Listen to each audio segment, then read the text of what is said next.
Welcome to the Center, your DC Sports Weekly Review. Here's your host, Ben Simon.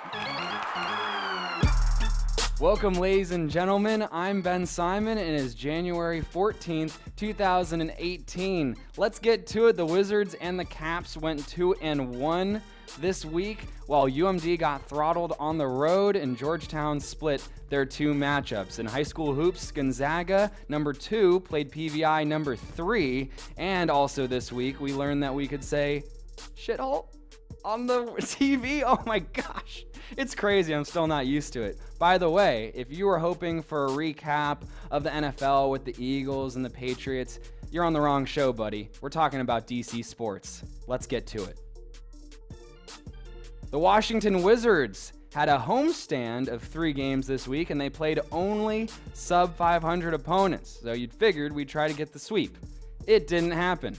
On Wednesday, we played the Jazz, and they were without their star player Rudy Gobert, but the Wizards lost 107-104. John Wall led the way with 35 points, 11 assists, but also had 8 turnovers and was -3 for the game. Kelly Oubre, as you can see here, right over here, he had 12 points and was -15 during his time on the court. Beal dropped 23 points, 7 assists, and was +12 on the game. The Wizards were pretty sloppy with the ball, though, had 23 turnovers to Utah's 12. Ricky Rubio, who looks like Rafi from the league, scored 21 points with 4 steals and 3 assists. Friday got to play the Magic, and that was a very high-scoring affair. It was 98-98 after 3 quarters, and the Wizards ended up prevailing 125-119. Beal and Wall dropped 30 points. Mahimi, as you can see on your screen, dropped 17, which was his season high, and Porter, who only shot 4 of 13, ended up being +19 when he was on the court. Just remarkable. The Wizards snapped a 2-game losing streak. Orlando is just in a sad state of affairs, having lost 16 of 17 games. Wall, though, it was a very special moment for him. He scored his 10,000th point. He's the 4th Wizard to do so, joining Elvin Hayes, Jeff Malone, and Wes Unseld. The Wizards had another game, though. They played the Nets, and it went into overtime at home. Wizards won 119-113, but not before giving up a 23-point lead. Wall had 23 points, 17 after half, with 16 assists. 8 turnovers, though, but his 2 jump shots in overtime really helped seal the deal. Bradley Beal with his game-high 24 points and 6 assists. Gortat had 16 points and 13 rebounds. And Otto Porter, I cannot give enough credit to this man. He had 12 points and 9 rebounds, but had a game-high +11. His efficiency is off the mark. He's one of those players that every parent should be showing their kids, because even when he doesn't score points or get steals or make flashy plays, he's helping his team win, and it's looking like that max contract we gave him is very, very valuable. And speaking of efficiency, the Wizards shot 50% in that game, 44% from the 3-point line, and they had 31 assists to 15 turnovers. Now, as far as standings is concerned, the Wizards are 25-18. They are first in the Southeast Division, and as you can see on their screen, they are 5th in the Eastern Conference, tied with Miami. The Washington Capitals also had 3 games this week and also went 2-1. Their first game was against the Canucks, which they beat them 3-1 for their 10th straight home win. Grubauer had 37 saves, 20 of them in the 3rd period of action. Carlson, Eller, and Kuznetsov had a goal apiece, with Eller saying, "This is the best stretch that we've played this year." Then on Thursday, this is where they suffered their loss. At home against the Hurricanes, they lost 3-1, snapping that 10-game home winning streak. The Hurricanes had just been sold to Dallas billionaire Tom Dundon, so it was a very special game for them. Eller had his 3rd straight game with a goal. Hats off to him.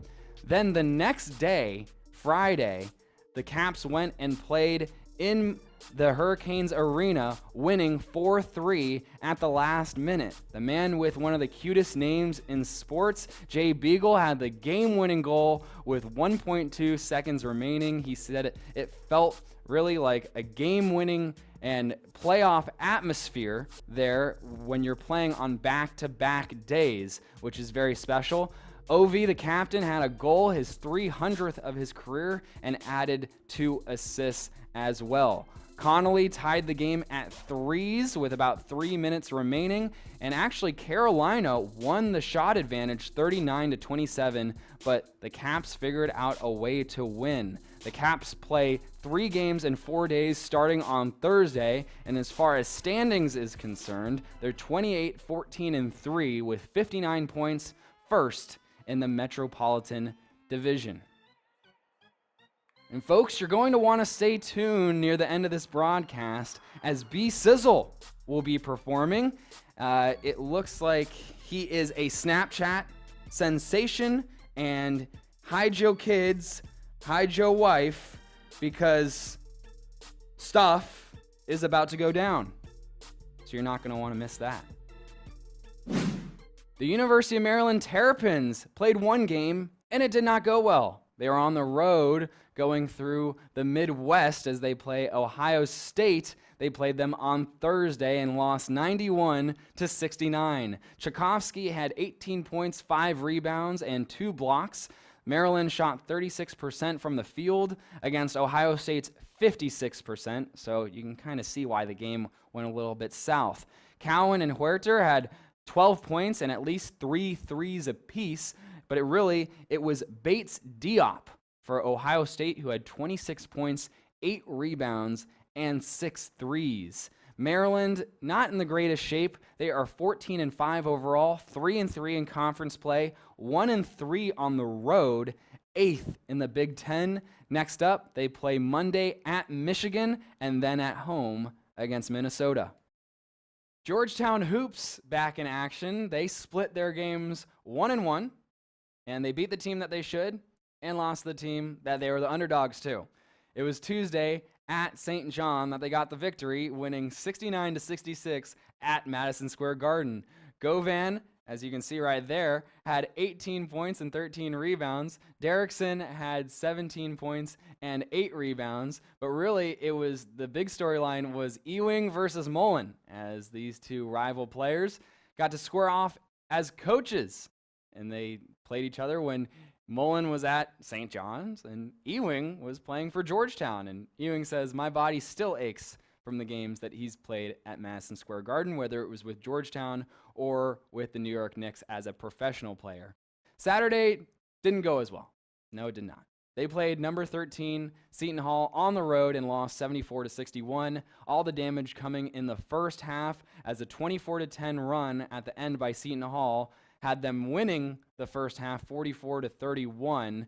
So Georgetown was in a hole going into the second half, and although they tied the second half, it was really all for naught. Derrickson had 18 points and 10 rebounds, and Johnson had 14 points for the Hoyas, who shot 36% from the field and 36% from the line. As far as Georgetown and Seton Hall's rivalry goes, Georgetown still has the lead as far as records since they both joined the Big East. Georgetown has won 41 of those games. Seton Hall has won 21 of those. Standings, well, Georgetown not in the greatest of shapes. They're 12-5 overall, but 2-4 in conference play. 8th in the Big East, as you can see, really close to the bottom of the standings. Not good, and it doesn't really get any easier as they play number 1 Villanova this week and then St. John's at home at the end of the week. High school hoops, let's do a little one, but a marquee matchup as it is a WCAC championship rematch. It was number 2 Gonzaga versus number 3 Paul VI, and PVI got revenge after, as you can see right here, Gonzaga won that WCAC championship last year. Gonzaga got the better of them this time, winning 67-53. The star player in that one was Slater, who's going to Villanova. He scored 18 points. Folks, stay tuned. We're going to have a quick performance for you, a special one, as freestyle rap performer B Sizzle will take some words that you've sent about DC sports and he'll freestyle rap about them. He hasn't seen any of the words. Let's see what happens next. Stay tuned. John Wall. Yeah, you know I gotta fall. Always too tall, dunking like John Wall. Gortat. Man, my pocket's so fat, cause I do it like that. Dunk it, Gortat. Kelly Oubre. Kelly Oubre, what I gotta say, ain't no delay. If you're in the way, you're gonna have to pay. Cause you come up to me, you're gonna have to decay. Thank you. Ben Simon sucks, but I'm on his show. Guy sucks. Whatever, I'll see you next week. What? Well, wasn't that a great performance by B Sizzle? Wait, what's that? He said what? Oh. Is that contract guaranteed? 30 episodes guaranteed. Okay. Well, that was a performance, and we really appreciate that. Come join us next time for more of your DC sports on the 21st next Sunday. We'll post another one. Stay tuned, folks, and thank you for tuning in. I'm Ben Simon, and have a wonderful week. Bye.